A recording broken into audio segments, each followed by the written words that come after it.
So there's a small YouTube channel named Dhar Mann, and as I'm writing this right now on October 15, 2024, I've decided that during Thanksgiving and winter break, I want to upload one video a day on Dhar Mann, as well as potentially another video on something else other than Dhar Mann. It'll be like a Brawl Stars 2x drops thing. So I'm pre-writing these scripts just so that way I have some content planned out before I get a little bit too busy. I'll upload early in the morning, and then at 9 a.m. PST I'll fire up a live stream to get some more content out there as well. Let me know what to play in the comments. I'm open to some suggestions, like Roblox games, like Minecraft, something, I don't know, like anything Minecraft or Roblox related. Now, with the advertisement out of the way, I'm just going to be uploading myself reviewing Dhar Mann's most popular videos, and I'll just be critiquing them and making fun of the goofiness of it. It'll be a blast from the past, and unlike my Dhar Mann series where I just call it the negativity of his content and stereotypes, I'm just going to be providing a new perspective where I'll just be taking parts of clips and videos and talk about the flaws in those clips that I show and potential solutions to overall improve the quality of the content.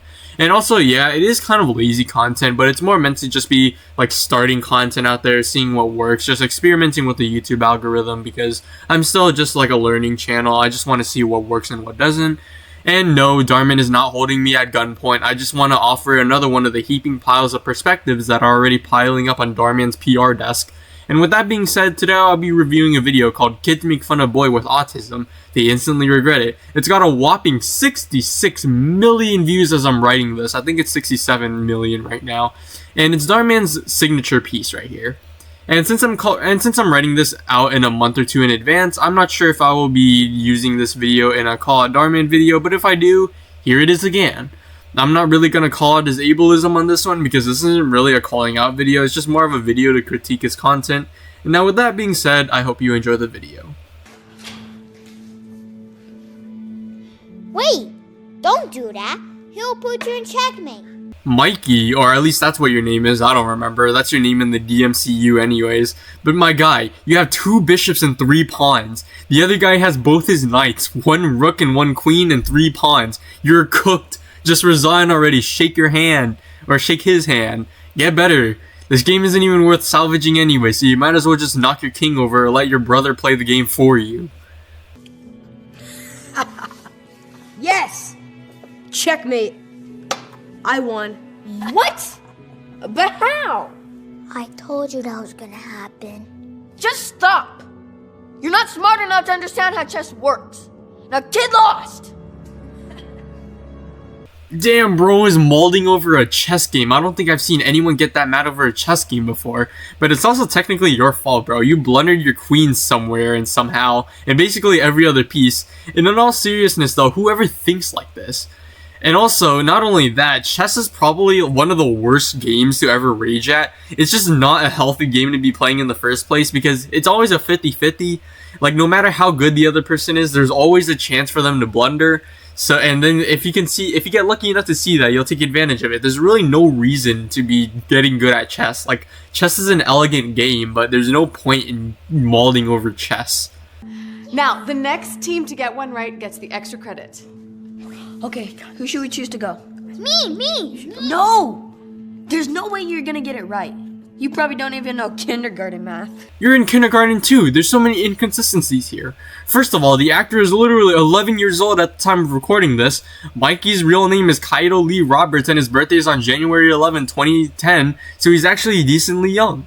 Now, I acknowledge that his birthdays IRL don't really translate into the world that they're acting in, but it's also important to recognize the physical traits of your actors before casting them in roles. And back to the main point, why are they even so hyped up for extra credit? Dhar Mann's making elementary school seem like the most important days of a kid's life, which yeah, sure they are as it's the time they build up habits and stuff. It's like, oh, they're young, their brain is developing, therefore they're more impressionable. But he's making elementary school a life or death situation. No college would ever look at an elementary school grades and put a bullet through little Timmy's head because he got a B+ instead of an A in adding fractions.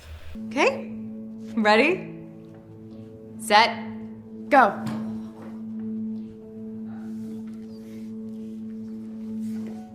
Kyle, stop biting. Quiet! If I can't solve it, there's no way you can. Done! Let's see. Yeah.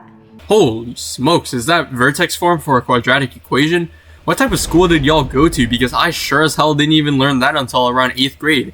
And then granted, I am an American, I am living in America, so my education is probably really messed up because it's basically illegal to get an education in America with how dumb people are nowadays. But then again, it could just be solving for X. But either way, you don't even get into exponents until like 7th grade. But they're at least in a middle school setting, so that would probably make sense. But aren't they like in kindergarten or something? And who the hell is having kids with dealing with exponents and crap in the first place? And also, he's based in California, so, and I'm also in California, so our education should be relatively the same. So how are they learning exponents and stuff like that right now? That's correct. Well done. Your team gets the extra credit points for the next test. Dang, this wasn't fair. I don't know how we're gonna win when we've got special needs Sam on our team. Okay, hot take here, but I kind of feel like there should be a certain test at every new point to determine functionality. For example, autism is a spectrum where people's incapabilities depend on the genetics. So some people with autism might actually be smarter than the average person, whereas some people with autism might actually struggle more than the average person. And to put those two vastly different people in the same group is kind of an insult. You're throwing away the potential that a highly functioning autist may have. Now, what does this have to do with my criticism for this clip? This guy's bullying the kid for having autism, which no kid in elementary school would ever really be doing in the first place. And sidewaying here, I kind of feel like there wouldn't really be people making fun of other people even at the time Dhar Mann was recording this with genuine sincerity. Sure, so maybe some people would call other people autistic like in the average bronze Valorant lobby, but I kind of feel like if you do that in public, you would kind of be socially outcasted because you're being ableist. Then again, this was during COVID, so I don't really know how it goes that time, but I kind of feel like my idea from earlier would kind of cancel it out in theory, because if people were making fun of someone for having autism, then you can kind of just brush it off because your skill set overall is on the same level, if not better. But then again, I don't know, we live in a society where it's just a thing that you don't really make fun of anymore, so maybe I just don't know what the meta is for bullying nowadays. Maybe there's a lot of people that bully other people for being autistic. Man, now what? I can play. No, Sam. Go away. You'll make us lose for sure. But I've been practicing. I'm really good. I promise. Well, we do need another player. I'd rather play 2-on-3. Come on, you can take them.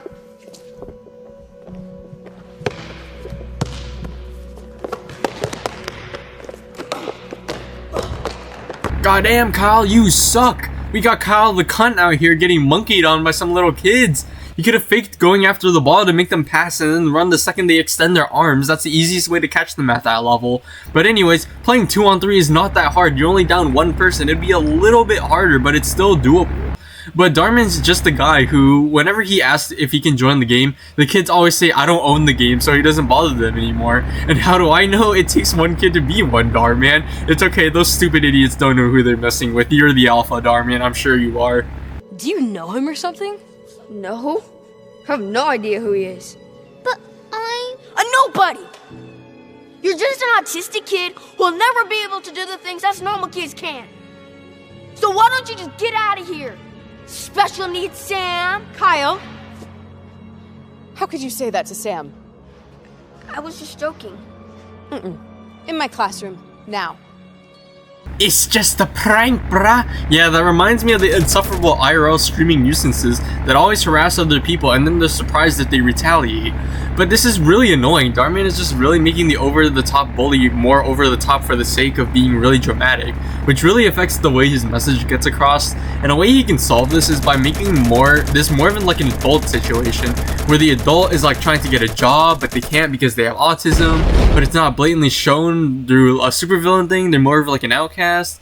And not only does he educate the audience by showing that it impacts the way people grow up, it also brings to light the ableism in hiring. But no, Dhar Mann's gotta make this over-the-top villain in order to appeal to the kids' channel algorithm, to keep the attention span of kids in order to reap that sweet, sweet moolah ad revenue. Well, he called Samuel here Special Needs Sam at recess, and then wouldn't let him play with them. How could you do that? To your own brother. Brother? I'm so disappointed in you. What? It's not my fault he is autistic and has a disability. Is that what this is about? Honey, autism is not a disability, it's just a different ability. Yeah, you probably know what I'm gonna say here. Instead of saying it's a different ability, maybe you should explain the disadvantages that someone may have when they have autism. Maybe you shouldn't do it in such a condescending way either, where the only use they have is when they're servants of other people, and that they're only valuable if they provide something of value. And I'll just leave it at that. There's really nothing else to say here other than maybe word the message a bit differently if you ever put any effort into these scripts at all. Yeah.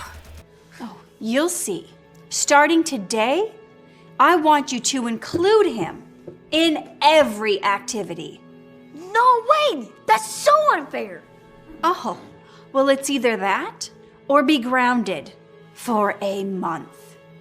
So, what's it going to be? Fine. I kind of disagree with this entire portion right here, where the mom kind of forces him to be included in every single activity. And exploring this topic a little bit, I kind of feel like this ultimatum wouldn't really solve anything in real life. And sure, in AP psychology, they teach you about this thing called the mere exposure effect, where long-term exposure itself makes one grow a liking to the things that they are exposed to over time. And in theory, just by having Kyle around Sam, he should grow a liking to Sam.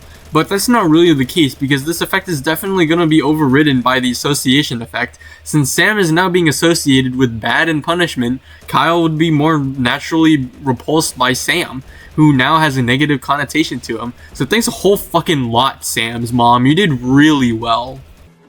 Kyle sinks in his chair so upset that he now has to include Sam in everything. The next day, Kyle is playing chess again during recess and doesn't know what move to make.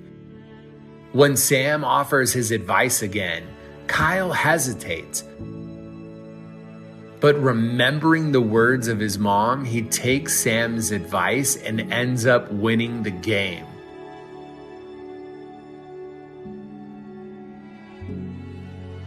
And then in class, another math competition takes place.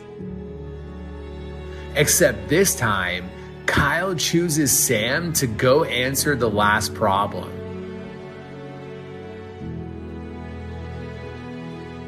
Sure enough, Sam ends up getting it right and wins it for his team. Yeah, see, this kind of proves my point right here. He's only including him because his mom is forcing him to, which kind of gives him a negative connotation to hanging out with his brother. And on top of that, this also proves that Kyle only tolerates Sam because Sam gives him benefits, which isn't really a good way to form a long-term friendship or relationship. However, I do believe that most friendships are only formed because you get some benefit out of it, so I don't know. Each individual has a different connotation with things, so like I mentioned earlier, in Kyle's eyes, Sam the Satanist guy has this negative connotation from his mom. However, now that Sam has provided himself to be useful, Kyle's connotation with him has now changed from being associated with negativity and punishment to being useful and exploitable. It's a little bit better than Sam just being condemned and damned to hell by Kyle, but at the same time, it's also still not a good thing to be encouraging, because now you're just using someone for what they have, which is kind of just gold digging at that point. Keep them covered. Okay.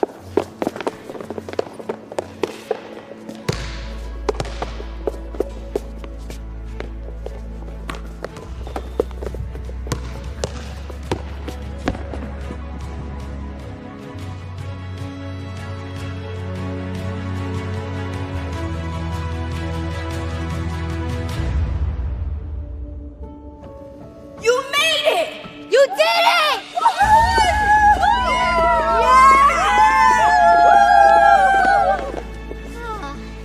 You know, Mom was right. Autism isn't a disability. It's just a different ability. Who do you be better than all of us? And again, this does prove my point. The way he spreads this message is so condescending because the entire video's premise is you shouldn't discriminate because you might be able to get something out of someone later on. So don't be mean to people so you can easily use them later on. It also doesn't really show any of the real struggles people with autism go through other than discrimination and maybe bad luck, which I think is just a horrible precedent to be setting. Overall, ignoring how condescending and messed up your method of spreading the message is, it sucks because it's obviously terrible acting because the kids don't have any acting experience at the time, but the premise itself also sucks because the message is wrong. The real message that we get from this video is you shouldn't discriminate against people because they might provide some form of value to you in the future. Something you can do instead of showing the audience that autism is a different ability, which it's not, is by showing the real struggles that people go through when they have autism. Make the audience that might be discriminating against people with these disadvantages show sympathy, so you can at least reduce the amount of discrimination that goes around. Other than that, improve the acting, make your lore more consistent, and put more thought into what you have when writing the script. Anyways, yeah, that's all I really have to say for today. And before we end the video real quick, I just want to talk about the Moist Critical video that I uploaded. Yeah, clearly there was a lot of stuff that I didn't get across properly. And for that, I'm sorry. I'll upload another video going more into depth on my video later on. Because, yeah, sure, there are only like 10 people unsubbed, which, I mean, like, that's a little bit, but to me, that's still a lot. That tells me, ooh, that video is not doing too well. I want to see what's happening over there. And also, the dislike bar is pretty high. So, I'm going to go make another video going over that sometime soon. That's my future plan. I'm also going to be working on another Dhar Mann video. I have it uploaded tomorrow. Yeah, I hope that's really all I have to say for the next announcements. If you really want more announcements, then just check out my community posts. I always keep you guys updated on there. And yeah, that's about it. That's all I really have to say. I hope you all have a good day, and bye.